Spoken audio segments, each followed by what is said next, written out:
So it's simple, it's inexpensive, it's really easy to do when you're at home, and then it's a great thing to be able to take with you places like waiting at the doctor's office.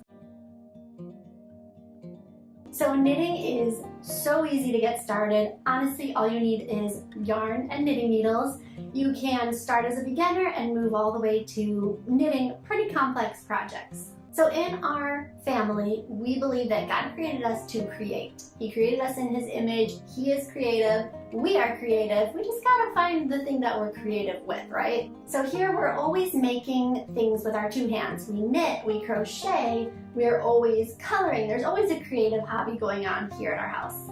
And what I love about knitting is that not only is it a hobby and it's creative and it's art, it's also a life skill. It's something that they can take down the road in the future, share with their family. They can be knitting things for their kids. They can be making socks for their husbands.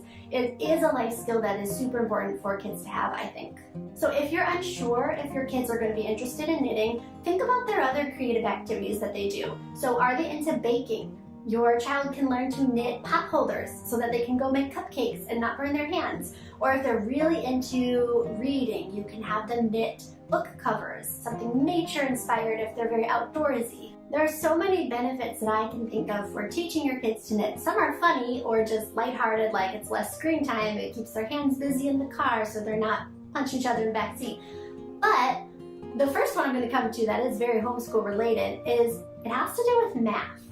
Now, I've been knitting for over 13 years. 10 of those, the last 10 years, have been having an online knitting business. I have created knitting products to sell to people. I sell knitting patterns, and I blog and knit all about knitting. So I never expected myself to be a knitting anything because I was homeschooled myself in elementary school, and math was not my thing.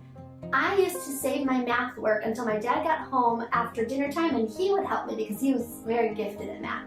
He would help me try to understand anything math related. And now I am taking patterns and I'm scaling them, and I'm taking just regular knitting and I'm adjusting the gauge so that sweaters and shirts fit me. So if you would have told me at 9 years old that I was going to be a knitter, I would have laughed. The other thing about knitting is that you're learning more patience through creating something tangible that you get to now keep or gift and give away to other people. So even though I've been knitting for over 13 years, I still make a lot of mistakes. There's a lot of pulling out, which we call frogging, because as you pull it, it goes rip it, rip it, rip it. Side note.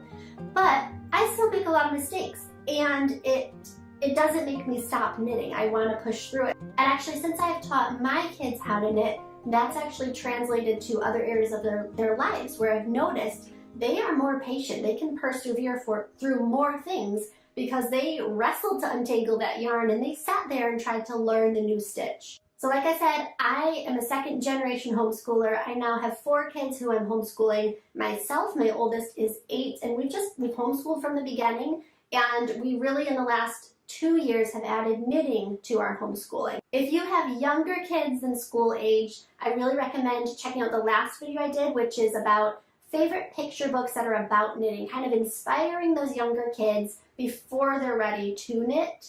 One thing that I wanted to say is that the educator Charlotte Mason actually says this about math.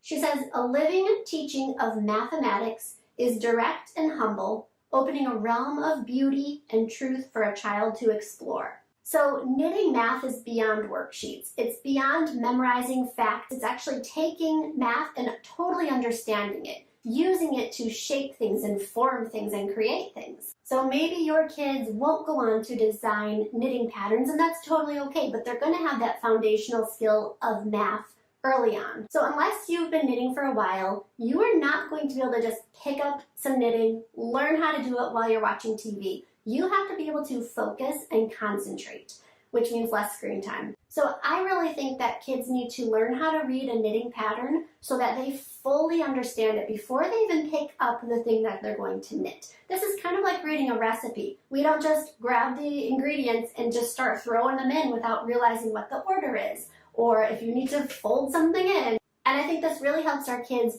read for comprehension instead of just reading and following it like a robot. Now for me, the importance of that is obviously understanding what you're reading, reading comprehension, but also, you know, future teenagers. They can sit down and read the Bible and do a morning devotional. As they're new moms, they can sit and have some morning time and really be able to understand what it is you're reading, because you're not just reading and it goes in one ear and out the other. And then, like I said in the intro, it's just a practical skill to have. So imagine your kids where they are now. When they're older, when they're married, when they have kids, they're going to be able to make and mend their own clothes, their family's own clothes.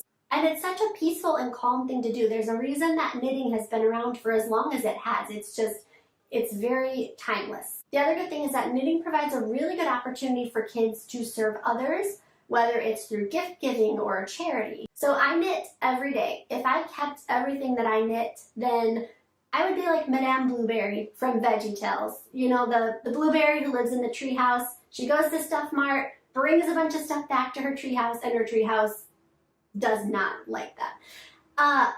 You have to be able to make something and see the value in sharing that with other people. So thankfully there are a lot of charities that will accept knitted projects, and even hospitals, they'll take hats and baby blankets and things like that. Some places will even provide you with the supplies that you need and the patterns that you need in order to make those projects. And it's a great way to just bring in generosity and sharing to our kids. So I learned how to knit from my aunt and my sister, who learned how to knit from my grandma. And every year we go on a small little knitting retreat. We have a family friend house that we can go to, and we go for a few days. We bring way too much knitting that we can't possibly knit. We knit all the time while we're chatting and exploring and driving around. And it's just, knitting brings you together. It's a family bond. Since my girls have learned to knit, they will bring out their projects as I'm working on mine, and we'll sit and we'll chat. And it's a memory that they're going to remember. They're not going to remember what they knit necessarily 10 years from now, but they are going to remember that we would sit down and we would knit together and spend that time doing something. Plus, there are just funny moments that happen when you're knitting together, whether it's mistakes that you make or just funny things that are said or just funny conversations. It's just a great activity to sit around and do stuff with each other. So that's it. That's why I think knitting is the perfect addition to your homeschool curriculum this year. Like I said, it's a life skill. It just bonds you together. It creates creativity and patience, and it's a really good thing for the kids to be learning. Knitting can and should be used as a tool for nurturing creativity, patience, skills, and family unity within a homeschool environment. Like I said, here on my YouTube channel, over on my blog, thisyellowfarmhouse.com, I have lots of resources for teaching kids to knit. I also highly recommend searching out local knitting groups. If there's not one at your local yarn shop nearby, start one. Find some other homeschoolers. Suggest it be a class at your co-op, and just get together, bring some yarn into it, and I think you will be really happy with your school year.